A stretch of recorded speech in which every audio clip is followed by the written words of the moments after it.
Olá, bom dia a todos. Sejam todos bem-vindos ao nosso Café com o Evangelho. Eu sou Leila Rocha de Oliveira. Roberto Antônio de Oliveira.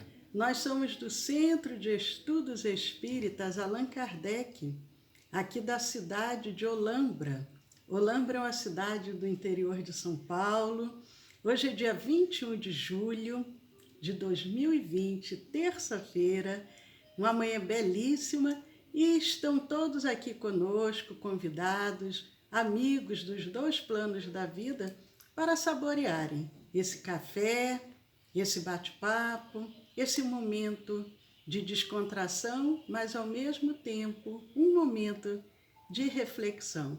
Roberto vai aproveitar e mandar um abraço para os amigos que já estão se Então, acomodando. maravilha, Janete, outra vez, Janete, maravilha, sempre bom estar aqui, né? É, Quando a gente diz outra vez é no bom sentido, fala que ótimo que você está aqui, né? E o Sérgio Henrique Morales, olha, seja bem-vindo, Sérgio. E a Liette, também a Leondina. Ô, Leondina, tudo bem, minha querida? Seja bem-vinda mais uma vez. E temos nosso amigo do Instagram, que aí a Leila e vai tem a saudá-los. Rita Maria também, a Rita, Sueli. olha, seja bem-vindas. E temos a Regina, mandando um abraço também para a dona Adélia, um abraço para o José Roberto, para toda a família, para os filhos, para as filhas, para os netos. Um abraço para o Arnaldo, para a Eudócia. É uma alegria estarmos aqui nessa manhã. Ontem começamos falando sobre Emmanuel. Emmanuel, que muitos de nós espíritas já ouvimos falar. Logicamente, quem já é espírita ou que é simpatizante do espiritismo já ouviu falar de Emmanuel.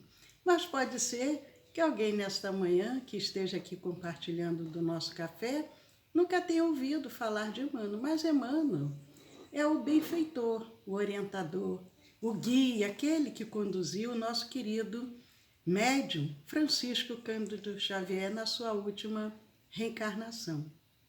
Emmanuel, nós vimos ontem que ele aparece para o Chico e mostra ao Chico que o Chico tinha um compromisso espiritual muito grande, um desafio muito grande. A missão principal do médium Francisco Cândido Xavier era trazer os livros, mas não qualquer livro, livros que pudessem contribuir com a humanidade de uma forma positiva.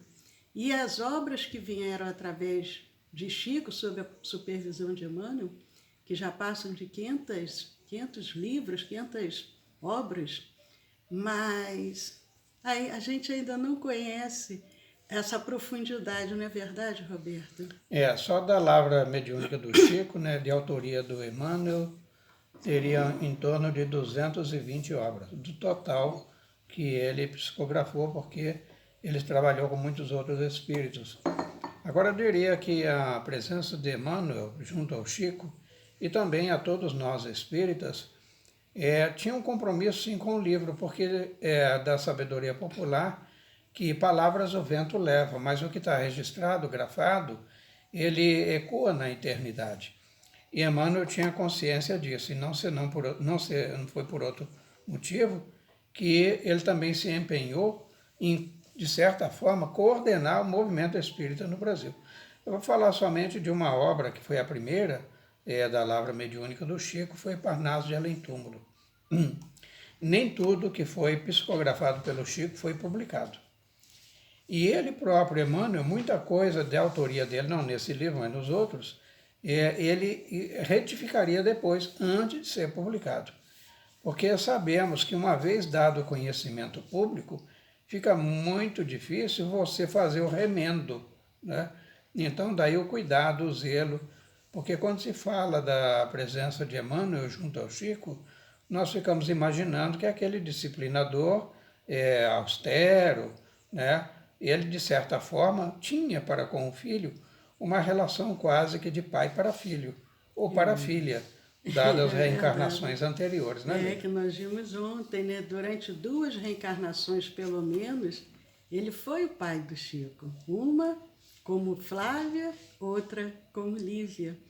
Mas aproveitamos também para mandar um abraço para Maria Dolores, Cirlei, a Regina Ocada. Que bom os amigos aqui compartilhando conosco dessa manhã. Mas como eu estava dizendo, nós ainda não temos condições de compreender essa amplidão dessa obra. Levaremos séculos ainda estudando, analisando, percebendo a profundidade das obras que vieram através de Emmanuel e através da mediunidade de Chico. Mas, quando a gente vem falar de Emmanuel, e aí a gente pensa, nossa, que espírito puro, já foi puro, já nasceu puro, criado por Deus? Não, nós estamos vendo que também foi como nós, teve suas quedas, suas dificuldades, o orgulho, a vaidade, a prepotência, passou por dores muito profundas quando perdeu a sua amada esposa, mas ele foi, ao longo dos séculos, trabalhando e se aperfeiçoando. Por isso que a gente procura trazer no nosso Café com o Evangelho esses exemplos vivos, porque se ele pôde, nós também podemos. Podemos trabalhar e realizar muito, que é o que Jesus e Deus espera de nós.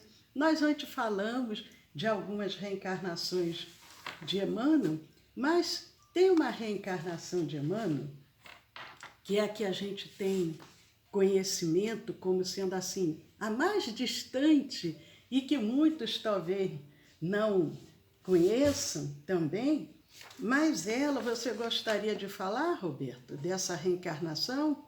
Sim,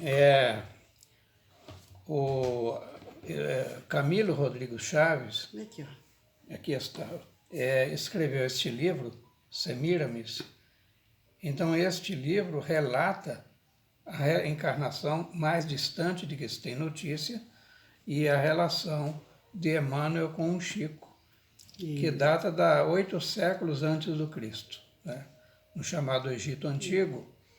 E ela teria sido a Semíramis, né, que é a personagem central do livro, e ele, Emmanuel, teria sido o Simas, que era um sacerdote egípcio.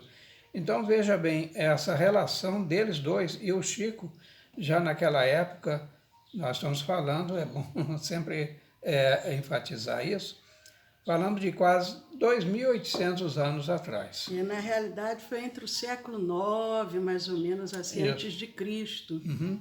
Século IX, 900 anos antes de Cristo, mais de 2.000 anos, há quase 3.000 anos atrás. Então, mas o que eu queria colocar, Lila, isso em relevo, que é muito importante, porque já naquela época, a Semíramis, ela era médium, profeta, né? Sacerdotisa, porque era permitido. Então, a mediunidade do Chico, ela não foi trabalhada recentemente. Vê que um médium equilibrado, com um domínio pleno sobre o seu instrumento mediúnico, é um exercício de muitos séculos e milênios. É verdade. E é nesse livro aqui, Semíramis, é um livro até que é aquele tipo de livro que a gente não empresta, porque é difícil de se encontrá-lo. Mas eu até marquei aqui na página 22, só para a gente... Qual é a editora, Leila?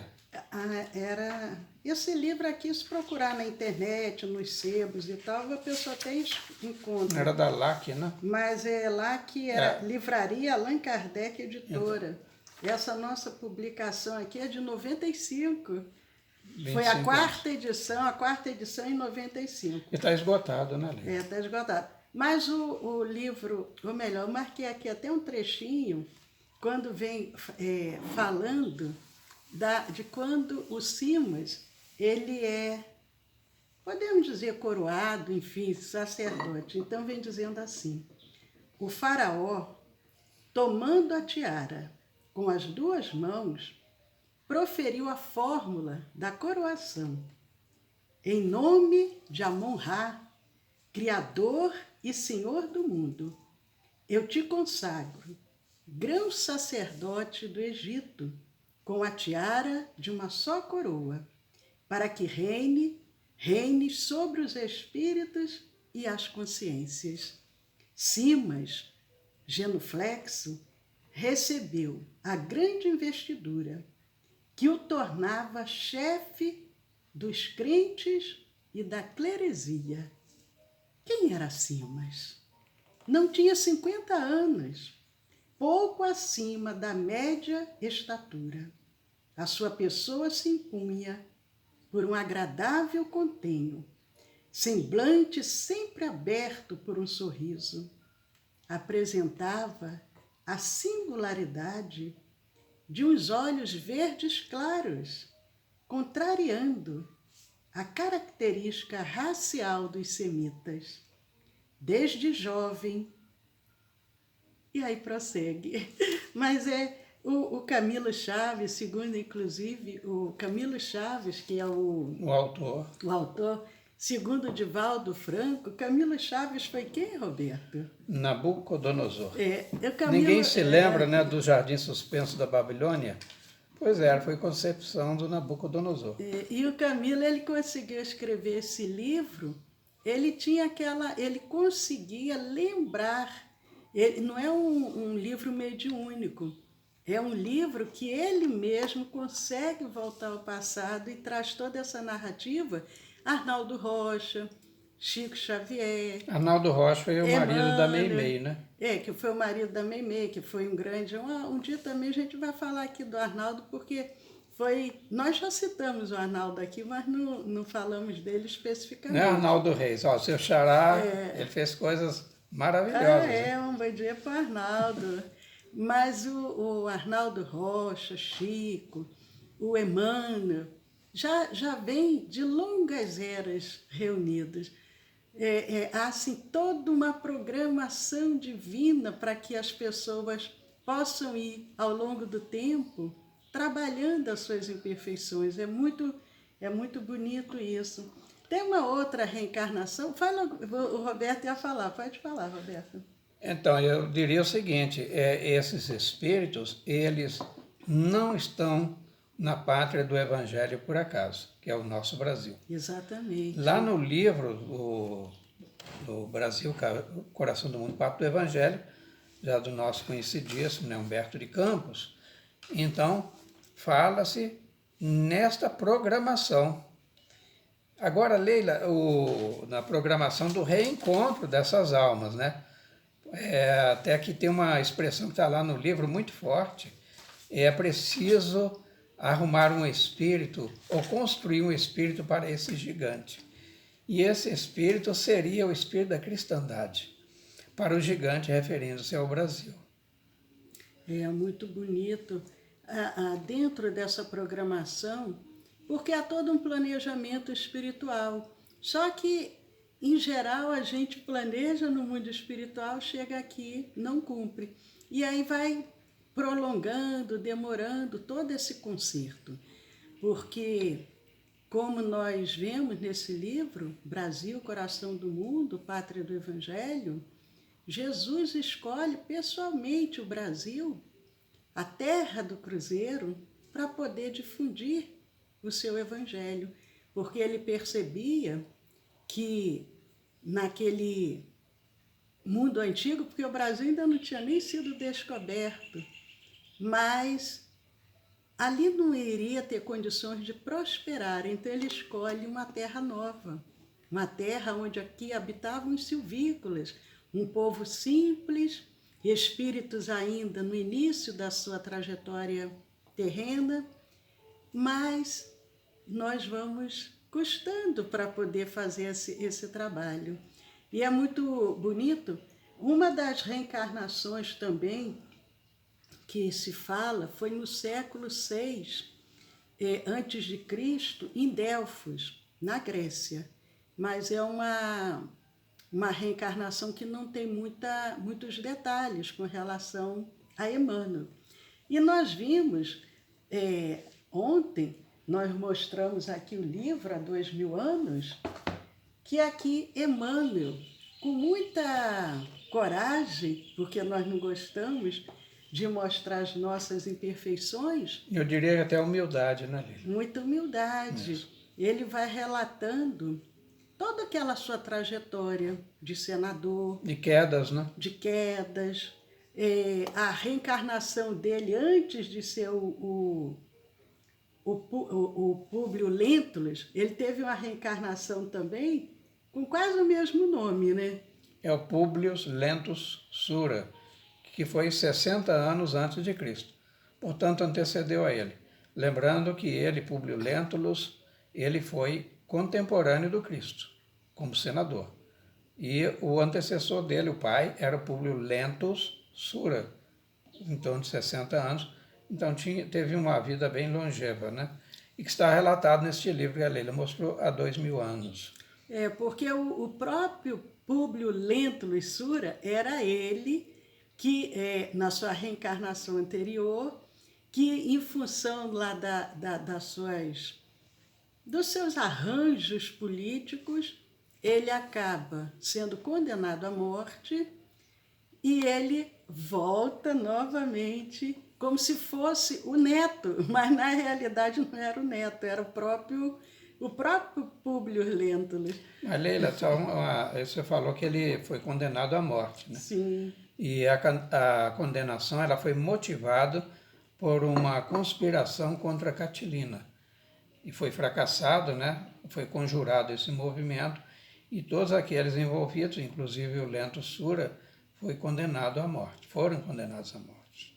E aí ele volta depois, na época do Cristo, e a gente tem aquela ideia, lá na Bíblia, a tradução feita equivocadamente, e diz que até a 4ª geração pagará pelos erros dos seus antepassados. Mas, na realidade, não é isso que está querendo ser dito ali. Muitos acreditam nisso. Como que Deus poderia ser perfeição, ser justo, o outro pagar pelos erros de alguém, mesmo sendo um familiar? Não teria justiça de Deus aí. Se nem a justiça humana pratica esse tipo de ato, consagra isso. Mas então, Roberto, você gostaria de explicar como que, na realidade, o que contém ali nesse texto que as pessoas ficam equivocadas e acham que o neto pode pagar pelo avô? Então, Leila, cabe aqui uma explicação. O texto é real, ele existe. Entretanto, a leitura que está errada, ou seja, a interpretação. O que eu fico muitas vezes impressionado é como muitos daqueles operadores das religiões, sacerdotes, eles fazem um esforço muito grande para atribuir a Deus as mazelas humanas. Ora, é da lei que a toda colheita, melhor semeadura, ensejará uma colheita. Então, se as pessoas não semeiam coisas boas, não terão que esperar umas colheitas saudáveis. Então, o espírito, ele transita de uma reencarnação para outra, está lá no Livro dos Espíritos. Várias questões tratam desses aspectos. E eles reencarnam, via de regra, no mesmo círculo familiar. E, normalmente, na mesma cultura. Mas isso não é por acaso. É para que ele ali, onde ele mesmo plantou a semente do mal, ele colha desse mal. É um processo de equidade da justiça divina. Então, como a Leila colocou, a leitura ao pé da letra ensejaria a possibilidade do filho que nada fez pagar pelo erro do pai. Não, o pai, aquele que biologicamente seu pai, se errou, ele vai ter que se haver com a justiça de Deus.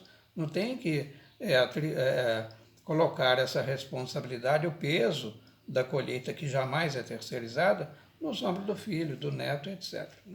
Nós vimos aqui, inclusive, com relação ao Alarico I, quando contamos o caso do Jesus Gonçalves, o Alarico I, depois retorna, ele já se arrepende um pouquinho, muito pouquinho lá no mundo espiritual, volta como Alarico II, já volta um pouquinho melhor, mas ainda com seus equívocos. E aí a pessoa acha, veio para pagar os erros do pai, mas na realidade o do avô, e por isso que fala, tem uma distinção entre na 4ª geração e até a 4ª geração. na hora da tradução. Mas o nosso querido Emmanuel, ele era aquele espírito, assim, muito firme com o Chico, porque ele dizia: Chico, a missão maior é a missão do livro. E teve um episódio que o Chico começou a enveredar pelo caminho das Materialização. materializações. Gostaria de contar esse caso, Roberto, porque aí o nosso tempinho também já está se encerrando. Então, nós sabemos e relatamos isso a outra abordagem, foi com o Peixotinho, né, Lívia? Eu acho que sim. Porque o Chico ele tinha múltiplos dons mediúnicos. A psicografia que falou mais alto, né, porque o compromisso dele, conforme viria a ser recordado por Emmanuel, compromisso deles, não é dele, é deles, do Chico, do Emmanuel, era com os livros. Então se estava fazendo reunião de materialização, etc. Mas o propósito, qual era o propósito, né? E o Emmanuel se aparece, e quando ele aparece, aí o relato é do Arnaldo Rossi. Ele diz que era uma figura, estatura alta, luminosa, que ele então aproveita, né? Fala assim: olha, vocês querem materialização? Então eu estou materializado. Porém, a tarefa nossa, Chico, é com os livros. Isso é só a partir dali, essas materializações.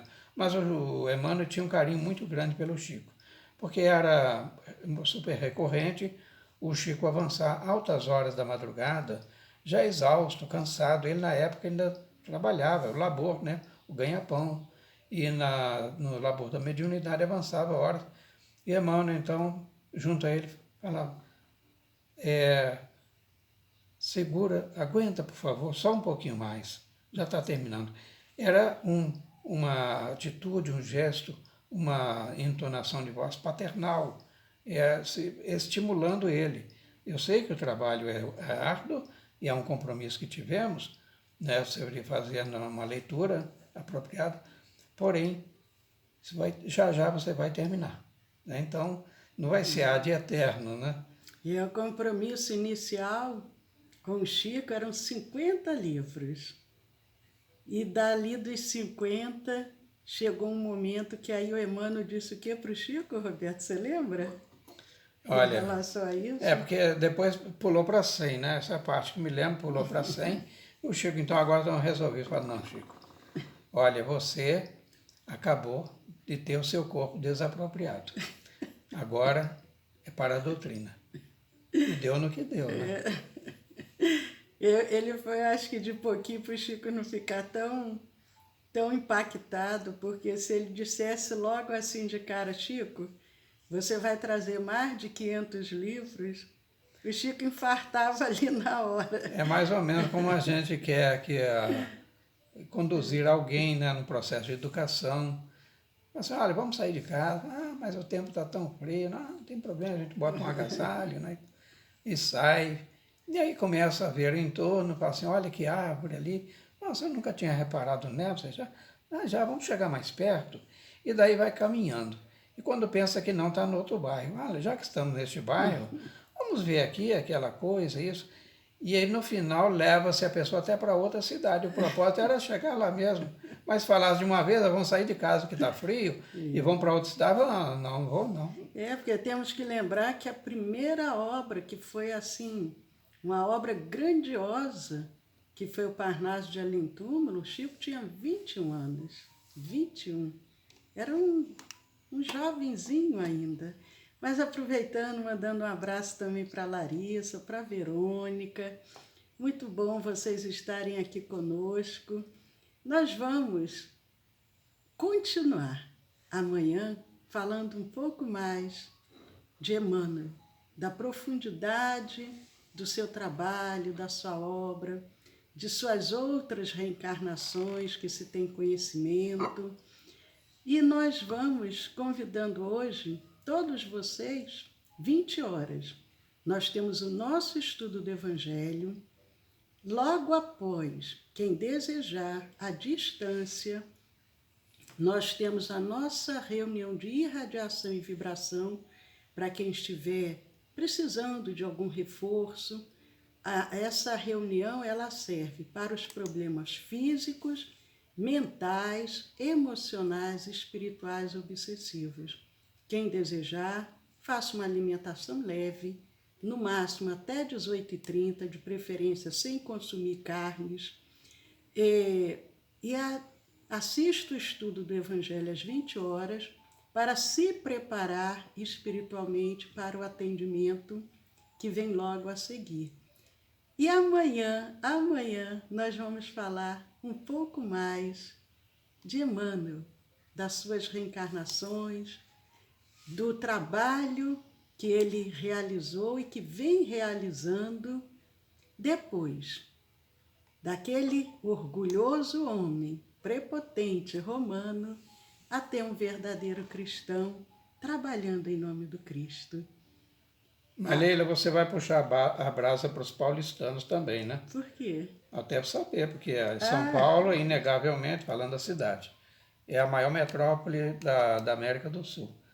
Mas aí como é que ela nasceu? Então a gente vai depois falar sobre isso também, né? É verdade. Você já suspeita que Emmanuel tem a ver com isso? Estão no caminho certo. A pista é essa mesmo, depois vamos ver.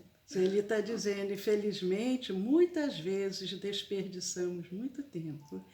É verdade, Sueli, mas mercê da misericórdia divina, estamos sempre aqui, né? Um dia não será mais necessário. Até lá, vamos aproveitar da misericórdia de Deus. O nosso WhatsApp, para quem desejar o tratamento, é o 19 99 341 6316.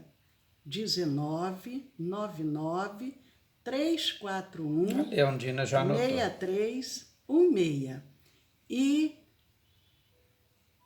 eu ia falar alguma coisa do WhatsApp. Assim, o nome completo, o endereço e o que a pessoa está precisando.